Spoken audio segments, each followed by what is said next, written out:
গরু নিয়ে যাচ্ছি একটা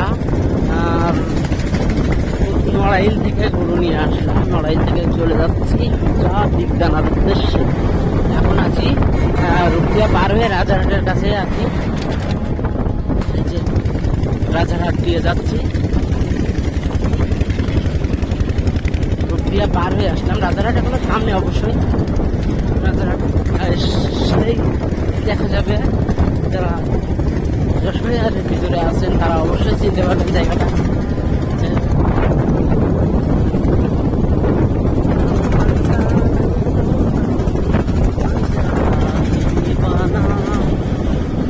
अगर इकरार हो जाए किसी से प्यार हो जाए बड़ा मुश्किल होता है दिल को समझना, ये बेचैन पहली बार जो ऐसे मुस्कुराना। ओ नो, মানে ঝাঁকি। যাই হোক, ভালো থাকেন, সুস্থ থাকেন।